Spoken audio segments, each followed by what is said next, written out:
And I think what Iraq has shown is that there are limits to the use of that strategy. And the real danger, actually, as a result of the whole Iraq experience, is that it risks delegitimizing the necessity for the spread of democracy itself. Because if people intuitively think that the spread of democracy is a code word, essentially for invasion from outside, then we are not doing ourselves any favors. You know, and so I think we will, the next several years, we will have to pay the price, you know, for this association in the public mind.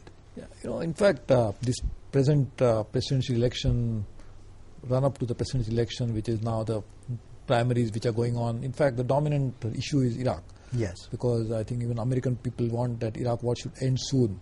And in fact, the question is not whether it should end or not. The question is how soon it should end. Yes. That's what the people are debating. Yes. And in fact, both the presidential nominees are saying, Democratic nominees are saying that it should end as soon as they become the president. Whereas our Republican candidate is saying it should end with a little bit of a timetable.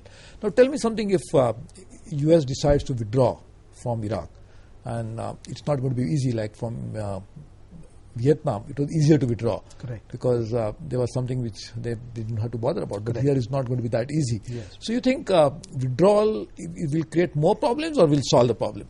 I think withdrawal will create more problems. Well, let me state it differently.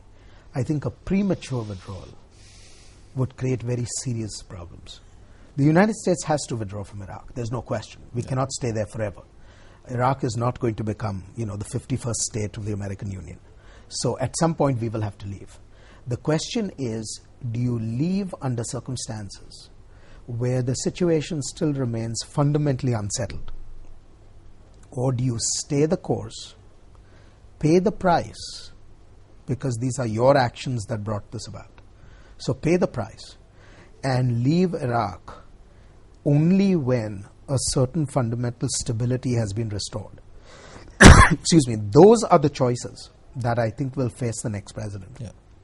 And my own view is that when even a democratic, assuming there's a democratic president, when that president faces up to the consequences of what a premature withdrawal will mean for American security, they will move much slower than they are advertising in the run-up to the elections. You know, one consideration for withdrawal obviously is the international pressure, strategic issues, but other one is also the economic cost of it, because right now the US economy is going through a very rough patch and people are saying it may go into recession. That's what the Federal Reserve Chairman also is saying. Yes. Now, you know, people say the cost is into trillions of dollars probably. By the time they withdraw, maybe really more than that. Yes. Now tell me, is it something which is happening also because of Iraq war, the US economy not doing well, because particularly the crude oil price, which is one of the reasons for economic slowdown, also the economic costs have gone up, is also because of disruption of oil supplies because of Iraq war. So is this something which America has also caused a problem for itself back home, not just strategic, but also economic, because of Iraq war? I don't think so. I mean, the people who are opposed to the Iraq war tend to have a very unilinear theory of causation, and they see America's economic woes as linked to Iraq. I think the Iraq war will compound the slowdown which is coming, but that slowdown was coming for reasons that had nothing to do with Iraq. Yeah. First, there is a business cycle element to the slowdown. We've had an expansion that has been quite sustained for a very long period of time. We have now reached the stage where the normal business cycle will kick in and some retrenchment is going to occur as a corrective to the expansion. What has made it worse is that it has occurred as a result of economic weaknesses in our own housing market, and that has exacerbated the pressures to a slowdown.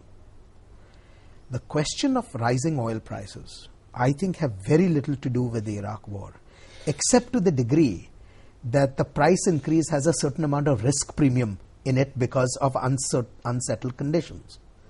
But the real quantum of rise is not even because of the risk premium. The real quantum of rise is because there has been sharp increases in demand for a product, And supply has not been able to keep up proportionately with that demand. And those sharp increases in demand are driven essentially by success.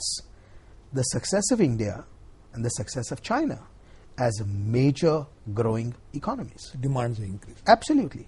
And this is going to be now across the board for several decades to come. And it's not going to be just increases in oil prices. You're going to see increases in the price of food grains. You're going to see increase in the price of raw materials. And this is because you think about it in these terms.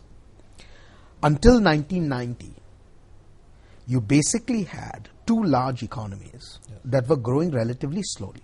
Now, the Chinese grew faster for about 20 years before. Yeah. But over the last 30 years, we have basically had close to 600 million new consumers that have suddenly appeared on the world market. Who have money to buy something. Who have money to buy things. And they are going to demand energy. They are going to demand food grains. They are going to demand raw materials. And supply is simply not keeping up with this pace. Now, eventually it will come into equilibrium. But it will come into equilibrium at a much higher price level. The structural changes. This is a structural change of the global economy. Yeah, but tell me now, one is the global economy. Now, early next year we'll have a new president in the United States, either Republican or a Democrat. But, the new president will have to draw his own agenda. You think the new president, whoever he is or she is, in fact, will be looking at global affairs from a different perspective, because till recently, till about 5, 6 years ago, America was seen to be a sole superpower. Yes. But over a period of time, whether it's a superpower, it is a superpower, but at the same time lost many friends globally. Yes. Many allies would no longer want to be associated with US foreign policy. Yes. In fact, some of the authors of this foreign policy of US have lost their position in UK, in Australia and other places. Yes. Now tell me, is it something which is going to create a new situation in which America will be looking at domestic policies more than international affairs because of economic reasons, because of military reasons, because of losing allies globally? Is it a new America that will emerge out of Iraq war? It will be a new America, but it will not be a focus on the domestic to the neglect of the international.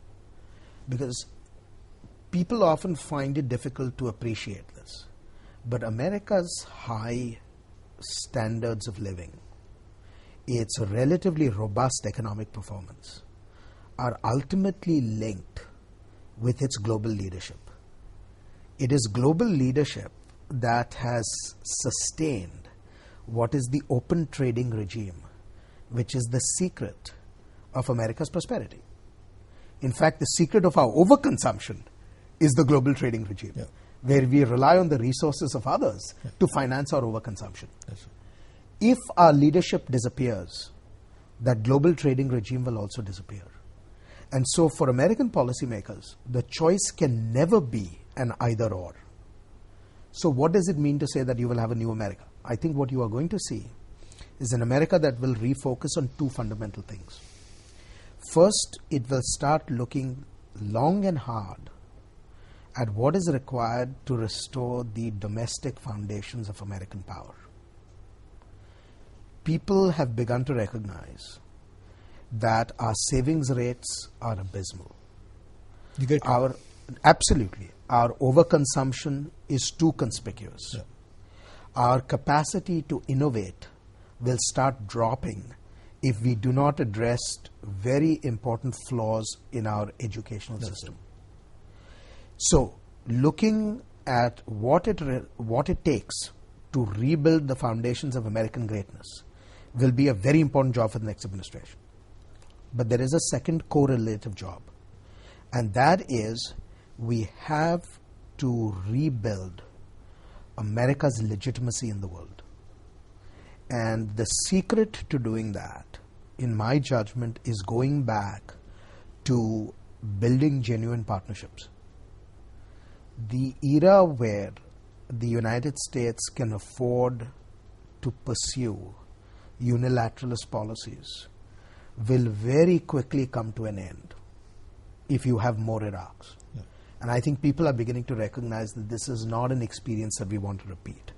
So I think you will see an America that is looking very much at working with coalitions, working with friends and partners, and going back to restoring its old alliances. So old friends and also new friends probably. Absolutely. Yeah. Now, you talked about the first priority that New America will have is to restore their economic strength. Yes.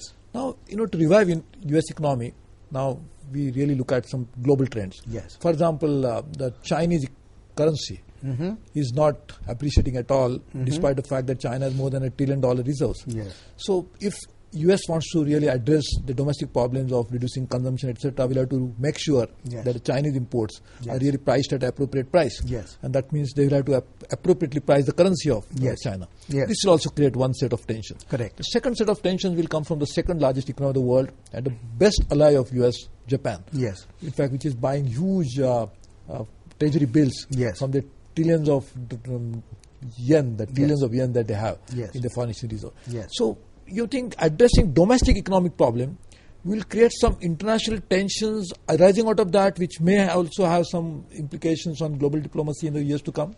I think it could be. I mean, you already saw in the last couple of years, for